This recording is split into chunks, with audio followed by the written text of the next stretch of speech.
Está no ar!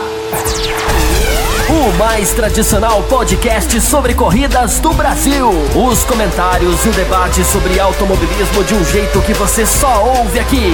A partir de agora, Bárbara Franzin, Thiago Raposo, Diogo Gomes, Thiago Rosa e Fábio Campos apresentam Café com Velocidade. Café com Velocidade. A dose certa na análise do esporte a motor.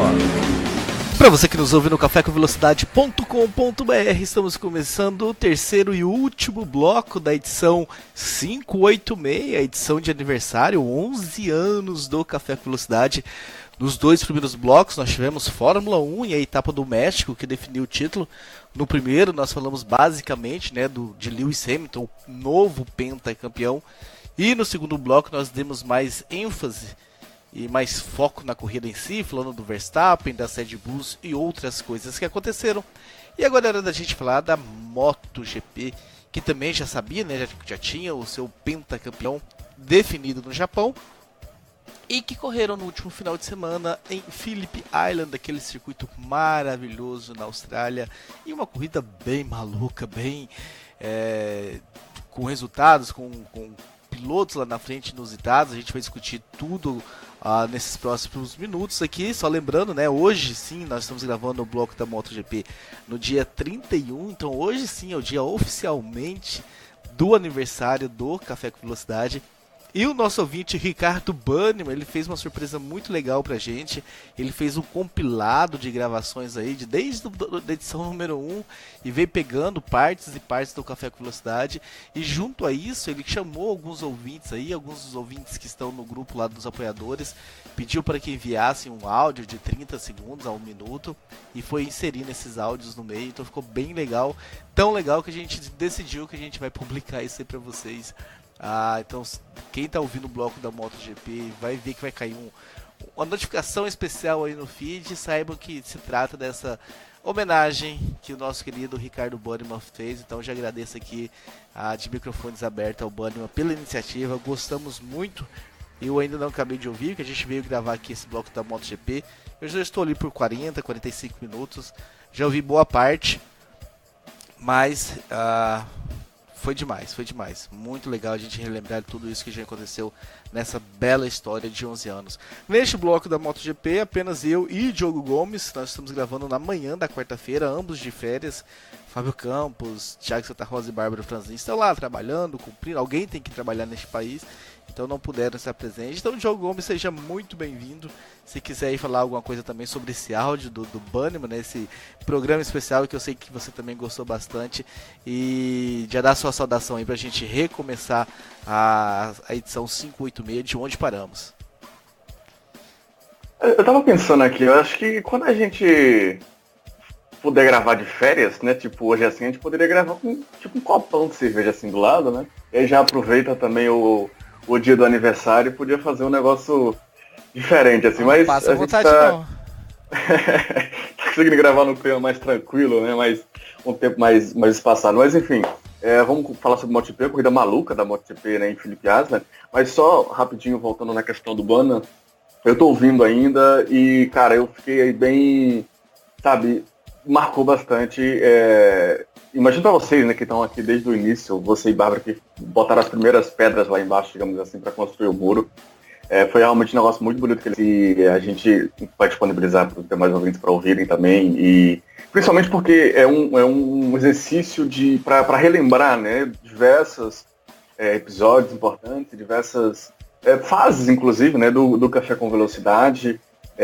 Entrada de membro, saída de membro, enfim, quase uma instituição como um todo, né, e ela foi sendo modificada ao longo desses anos, e nesse especial da provinha acompanhando tudo. São 11 anos, cara, eu até falei isso no bloco da Fórmula 1, 11 anos é muita coisa para esse tipo de iniciativa, né, então, poxa, obrigado publicamente, né, ao Banniman, e vamos em frente falar de MotoGP.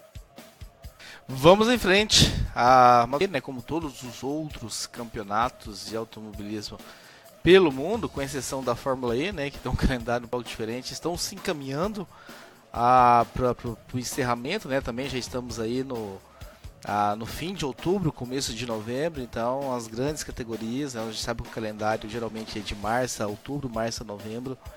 Então a MotoGP cumprindo essa etapa em Phillip Island, não fica faltando agora Malásia e retorno à Europa, na Espanha, em Valência, para as duas próximas etapas. O título já está definido, então correram em Phillip Island sem preocupação de pontuação e tudo. Marc Marquez já havia garantido o título.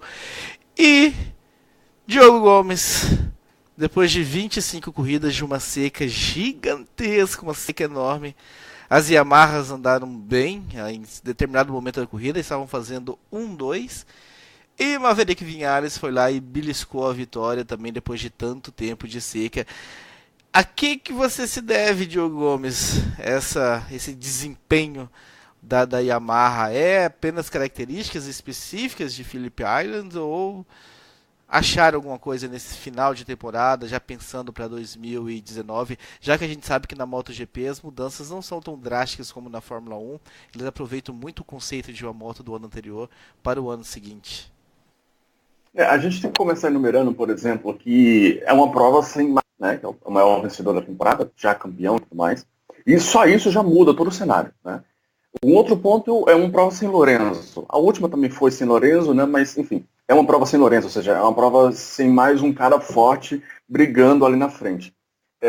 Isso já é um ponto diferenciado. Um segundo ponto seria o fato de Phillip Island ser uma pista completamente diferente de tudo, né? É uma pista que é tão apertada que as motos não conseguem distanciar uma das outras, e isso, inclusive, já foi razão por ter gerado corridas incríveis em passados não tão distantes assim, né? O Viñales na segunda parte da corrida até abre um pouquinho à frente dos outros ali, mas o segundo grupo ele continua todo próximo e trocando posições o tempo inteiro. Em outro momento já foi até mais apertado do que nesse final de semana. Mas enfim, eu acho que eu fico com a resposta, eu também saí com essa dúvida grande na cabeça, né, depois da corrida, mas eu fico com a resposta do próprio Valentino Rossi, de que a Yamaha não poderia como eu posso dizer, se enganar, talvez até seja a expressão, por essa vitória, né? Porque ela não é tão verdadeira como ela poderia ser ou como ela deveria ser, talvez, né?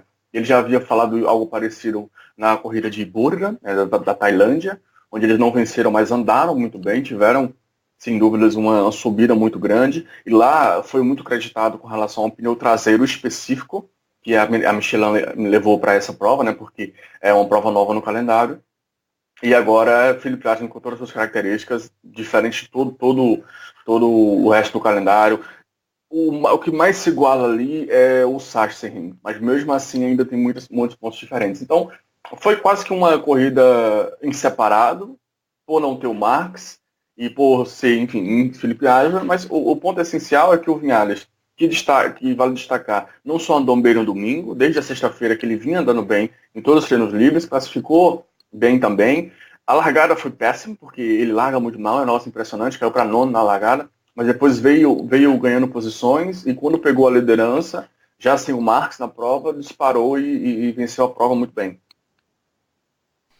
Pois é, né? Essa questão do Marques, o acidente dele com o Zarco, um acidente até muito feio, né? Eu realmente, antes de ver o Zarco levantando da moto e saindo andando, eu realmente fiquei preocupado, porque alta velocidade, né? E saiu, o corpo dele saiu quicando, né, nas depressões da pista, pegou a grama e saltou, e saiu rolando e batendo. Ele deve ter deslizado no asfalto por mais de 500 metros, né? Não tem essa medida, mas deslizou bastante. Mas por sorte saiu andando e tudo bem. E ali a moto do Marques foi embora. E aí, como você fala, né? Você começa falando uma MotoGP sem o Marques. Ele estava lá, gente. Ele largou. Não é que ele foi campeão e foi tirar umas férias. Não. Apenas não conseguiu. Teve um abandono, né? Algo tão raro da gente ver na carreira do Marques. E acabou abandonando. Mas você acha que ele estando lá, ele teria azedado essa festa da Yamaha? Eu acho que sim. Principalmente porque o Max ele tem uma característica de definir as posições muito rapidamente, né? E foi uma coisa que faltou para o Rossi, por exemplo. Em determinado momento, o Viñales era o primeiro colocado, o Rossi segundo, mas o Rossi não conseguia distanciar do Iannone, do próprio Rins, daquele grupo que vinha ali atrás, querendo ou não, o Bautista, que até a gente deve falar mais à frente, né, que fez uma prova bem bonita de se ver. o próprio Dovi, ficou naquele grupo ali. Eu acho que o Marques, no momento que o Vinales conseguisse abrir, eu acho que o Marques poderia, assim, distanciar do resto do pessoal e brigar com ele.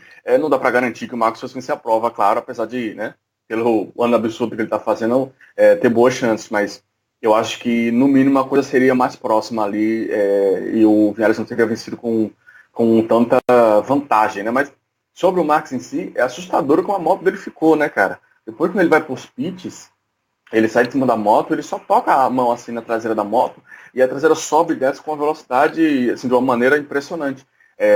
Realmente quebrou a moto num tanto que ela quase que desmontou. É impressionante a pancada e impressionante também a imagem on-board na moto do Iannone, né? Que vinha exatamente atrás do Zarco.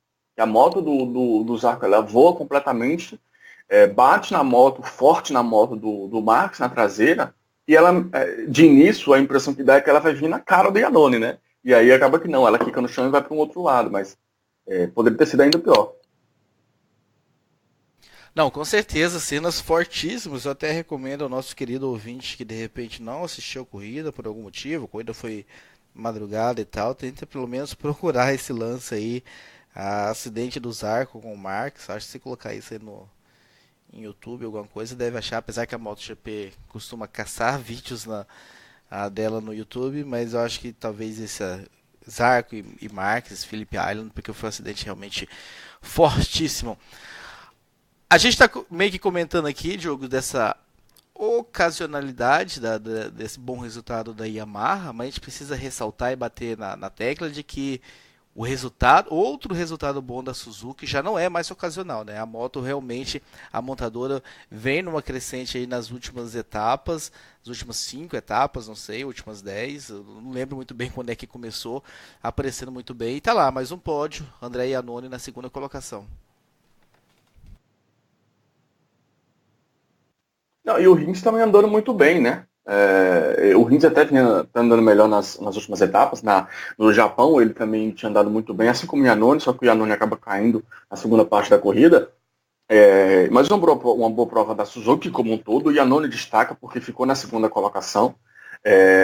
O final da temporada da Suzuki realmente é muito positivo, né? Eles deram um pulo muito grande, tanto é que perderam as concessões, né, que eles tiveram esse ano para o próximo ano, porque conseguiram uma quantidade considerável de pódios. E, bom, é legal ver ele chegando, é interessante ver a dupla que nós tivemos no ano passado, o Rins assumindo o posto de líder da equipe, né, para a chegada do Johan Mir, que está vindo da Moto 2. O Iannone vai acabar saindo para a Aprilia. Então, é um momento muito positivo para a Suzuki, tanto da parte final de temporada com os resultados e pódios constantes, como também essa transição que está por vir aí, a base de moto que eles têm para trabalhar em cima é muito boa para começar o ano melhor, sabe? Eu só espero que não aconteça um erro igual aconteceu, por exemplo, quando o Vinales saiu de lá. Eles tinham uma moto bem balanceada, eles acabaram meio que indo para um caminho totalmente diferente e quase que tiveram que refazer a moto, sabe? Aí passaram um ano e pouco, um grande sofrimento até conseguir alcançar o nível, mais ou menos, né? Esse nível que eles estão hoje é o nível que eles estavam há cerca de 2 anos atrás, quando o Vinales chegou a vencer aquela prova em Silverstone, né? Quebrando quase 7 anos, 8 anos de jejum da Suzuki na MotoGP. Enfim, acho que eles estão tendo ali, digamos assim, uma segunda chance, sabe? Espero que eles consigam reagir bem a isso e saber lidar com essa questão dos testes limitados, que a partir do próximo ano eles vão ter, né? Até esse ano eles tiveram testes livres, eles poderiam testar a todo tempo, e testam mesmo, porque tem bastante dinheiro. E a partir do próximo ano eles vão ter que apertar o bolso, digamos assim, né? Com algumas restrições.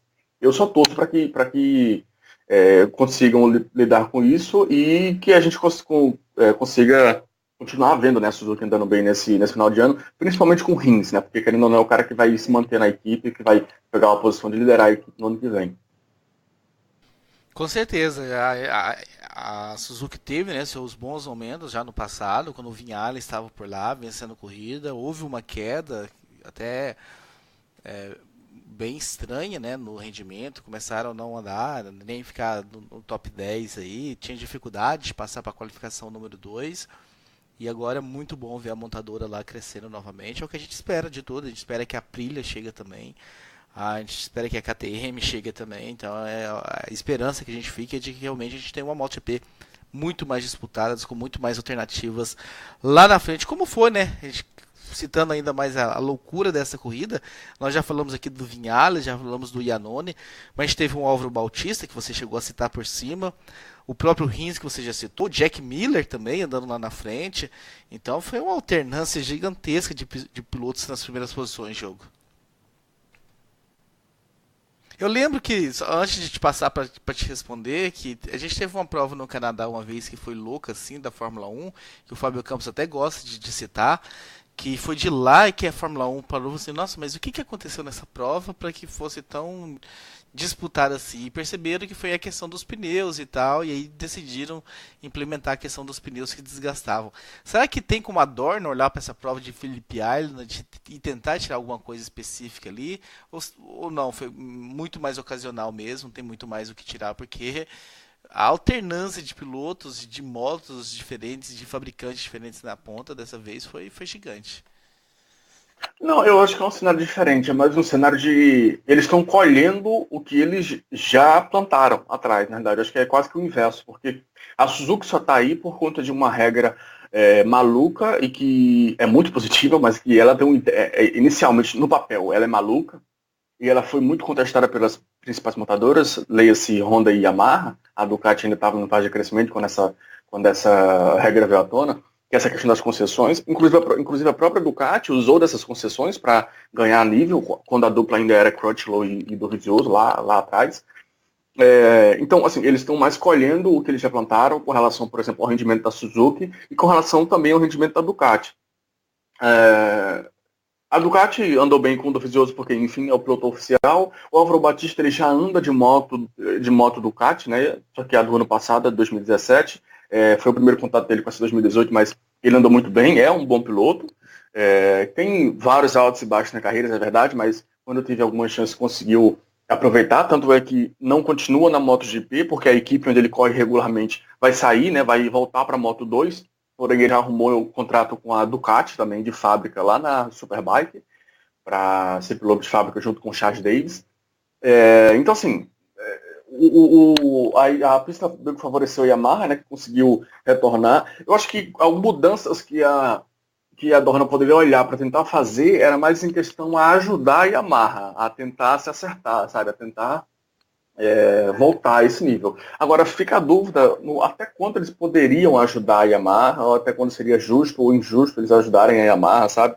Eu acho que eles já aprenderam muita coisa, já mexeram muita coisa, e essa corrida foi mais a questão de colher frutos do que uma obra do acaso onde eles possam aprender algo em cima, como foi aquele GP do Canadá, se não me engano é 2011. Só, já que você começou a falar um pouquinho sobre próxima temporada, sobre mudanças e tal, vamos dar aqui um cenário, o que nós já temos definidos para 2019. Na Ducati mantém-se, né, o André Dovizioso, e o Danilo Petrucci sobe para o lugar do Lorenzo, que sai Petrucci muito mal na segunda parte da temporada, inclusive, né? Exatamente. Lorenzo que sai da Ducati para ir para a Honda, ser companheiro do Marc Marques com a saída do Dani Pedrosa. Na KTM, Red Bull KTM, nós teremos o Zarco, né, fazendo essa mudança, e o Paul Espargaró. Na Ducati da Vinci, né, Racing, nós temos uma vaga ainda aberta e o Karen Abraham está confirmado na outra vaga. Na Yamaha, na Petronas Sprint Yamaha Racing, né, temos o Morbidelli e o Fábio Quartararo subindo, então... Uma bela dupla essa aí, hein, Diogo Gomes? O que você acha? Olha, Franco Morbidelli e Fábio Quartararo. Principalmente porque o Morbidelli ele já aprendeu bastante coisa esse ano, né? Claro que vai ser um desafio diferente, porque ele teve de Honda esse ano, que é uma moto totalmente específica, incrivelmente específica, todo mundo fala isso, né? Então ele vai para um Yamaha e já está se mostrando uma moto não ser muito fácil assim de lidar. Como eles são equipes satélite, muito provavelmente eles vão pegar moto de um ano atrás, né? Ou seja, em 2019 eles vão estar com a moto de 2018, que foi essa desse ano. Vamos ver como eles vão conseguir lidar com isso. Agora, que a dupla é interessante, sem dúvida né? Principalmente por ser uma equipe totalmente estreante, né? Mas o Morbidelli com esse ano de aprendizado e vindo de título na Moto 2, e o Quartararo que apesar de não ser constantemente um candidato a título lá na Moto 2, mas ele consegue provas específicas, conseguiu vitórias, né, inclusive interessantes esse ano, que credenciaram ele aí. Assim, a minha sensação com o Quartararo é porque quando ele surgiu na Moto 3, e eu sei que você vai lembrar também, lá de quando ele surgiu na Moto 2, na Moto 3, perdão, ele surgiu assim, como se fosse a sensação do universo, sabe? Todo mundo ficou embasbacado com a maneira como ele surgiu e como ele já chegou na categoria fazendo coisas impressionantes. E acabou que ele não rendeu tudo isso assim na Moto 3, e ele dá um passo para a Moto 2 meio que sem estar totalmente preparado, mas mais para dar uma continuidade na carreira. E na Moto 2 ele sofre muito no primeiro ano, mas nesse segundo ano ele deu um certo avanço, repetiu a vencer corrida, inclusive. Então, vamos ver como vai funcionar, né? Mas que é uma dupla interessante, sem dúvidas, é bastante interessante. Na Yamaha de fábrica, né, mantém-se Vinhales e Rossi. Na Aprilia, Andrea e Iannone fazendo essa saída, né, da Suzuki indo para a Aprilia junto com Alex Espargaró. Se quiser comentar de alguma quando eu estou falando, faz a pausa aí, eu vou seguir no toque no barco. Na Honda, não de fábrica, mas na LCR, nós teremos o Takaki Nakagama e o Cal Crutchlow. O Nakagama renovou agora há pouco, né? Ele tinha ficado até o último momento, eu até achei que ele pudesse correr risco de não renovar, mas a Honda renovou com ele. Na Suzuki, o Rins permanece e vem o Juan Mir que foi campeão aí da Moto 3, né, há 2 anos atrás. Na Moto 2 esse ano teve algumas dificuldades, mas apareceu já na segunda metade, né, e tá subindo. E ano de estreia, né? A Moto 2, o ano de estreia na Moto 2 é muito difícil. Na Ducati Pramac, nós teremos o Jack Miller e o Bagnaia. Bagnaia fazendo excelente campeonato da Moto 2. Sim, mais um subindo, né? Candidatíssimo ao título da Moto 2 desse ano. Na KTM Tech 3, nós teremos o Cearim e o Miguel Oliveira, outro subindo. Estou muito curioso para ver o Oliveira na MotoGP. Posso me decepcionar, pode não dar em nada, mas que eu estou curioso, eu estou. Bastante. O Cearim é que eu não... Assim, entendendo, é difícil entender a permanência dele, porque a chegada dele esse ano na Tech 3 já foi uma surpresa grande, né? Mas aí explicou-se questão de dinheiro, questão de mercado malaio e etc. Ok. Mas a segunda parte da temporada dele é de um nível, assim, muito, muito, muito, muito abaixo, sabe? Mas enfim, vamos ver como ele se desenrola, né? Ele continua na Tech 3, vai mudar a moto, claro, mas a estrutura é a mesma, né? Eles só devem perder o patrocínio da Monster e vão assumir o patrocínio da Red Bull para ficar igual a KTM de fábrica. E para fechar, aliás, já fechou aqui. É a Honda Repsol, mas eu já havia falado dela no começo, que Mark Marques e Jorge Lorenzo, talvez onde mora o grande mistério e todas as curiosidades para a temporada de 2019. Exatamente. Só falando da vaga que está livre lá, que é da Vinci.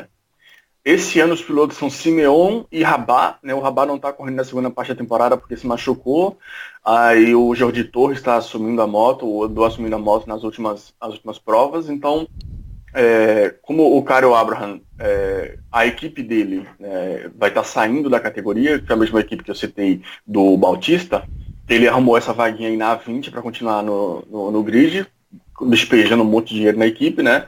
E aí a gente vai ter Simeon e Rabat brigando por essa... O Simeon foi confirmado na Moto E. Então o Simeon já está fora da briga. O Eric Granado também, né? É bom aproveitar a oportunidade para dizer que ele também foi confirmado na Moto E. Exatamente, novo campeonato que começa de motos elétricas, né? Similar à Fórmula E, com os carros. E estaremos aí de olho também, né? Não sei se vai entrar para o café com velocidade, acho que não, de cara, apesar da Fórmula E ter entrado. Mas estaremos aí de olho acompanhando essa categoria no ano que vem, para ver o que tem a demonstrar. Não sei se será transmitida também junto com nas transmissões da MotoGP no Sport TV. Vamos ver o que acontece. Estaremos aí de olho nessa experiência. Ela foi desenhada para isso, né? Ela foi desenhada para fazer parte do grupo, tanto que ela vai ser alocada entre Moto 3 e Moto 2 em algumas provas específicas. Então, ela pelo menos no rabisco inicial, vamos dizer assim, no rascunho inicial. Então, Vamos ver se confirma, mas é uma categoria que vai ter pelo menos 6 equipes da MotoGP, né, fazendo parte nela. A própria Tech 3, você vai ter a Aprilia.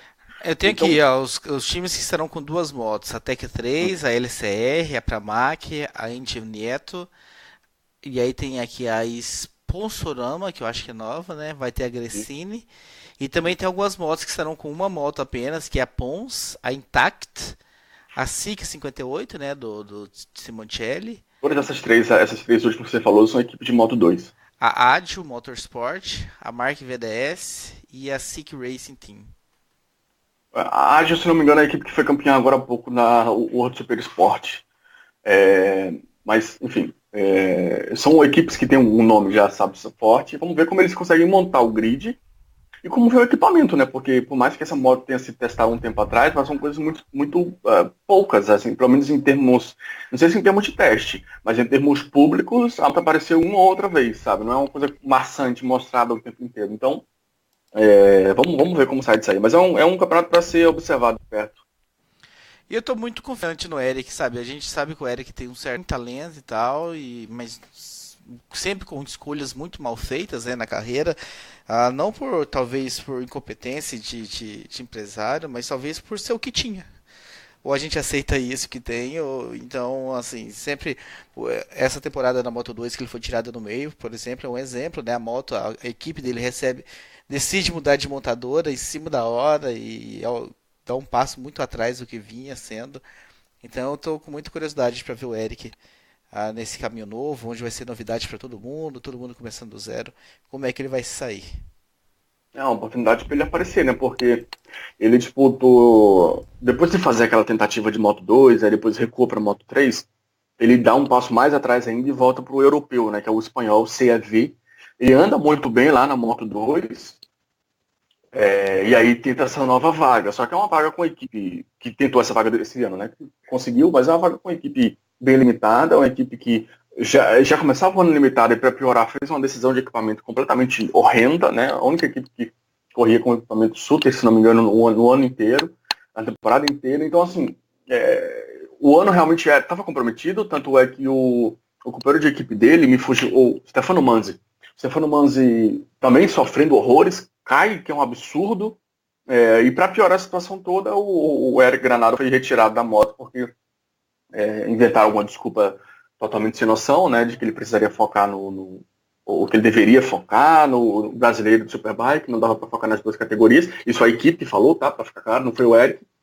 Enfim, inventaram uma desculpa sem pé nem cabeça e colocaram o Isaac Vinhales na moto. O Isaac Vinhales não conseguiu andar bem de início e um pouco depois já se machucou, continua fora, inclusive. Então, assim, realmente o Eric, eu vejo potencial, eu vejo muita qualidade. Não era para ele se mostrar nessa temporada, né? Era para fazer o retorno, para daí começar a crescer, arrumar um equipamento melhor. Se a gente começar a olhar para trás, você vai ver, por exemplo, o próprio Morbidelli, ele passou 4 anos para conseguir, sabe, subir na categoria. Você tem outros pilotos que estão lá tentando, e que vão demorar 3, 4, 5 anos para conseguir fazer alguma coisa assim realmente interessante, a menos que você seja ou um Joan Mir da vida, por exemplo, ou um Vinhares da vida, né? Que foram caras assim, absurdos, que chegaram, passaram um ano e já subiram.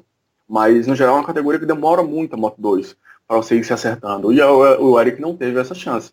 Talvez ele esteja tendo essa chance agora na Moto E. Agora, repito, é um grande tiro no escuro, no fim das contas. Não totalmente no escuro, porque você tem a FIM por trás, você tem a Dorna por trás, você tem toda essa onda elétrica, você tem várias equipes envolvidas na MotoGP, tem pilotos de um certo status. O próprio Javier Simeon, por mais que tenha suas limitações, é um piloto de MotoGP, né, que vai participar do campeonato.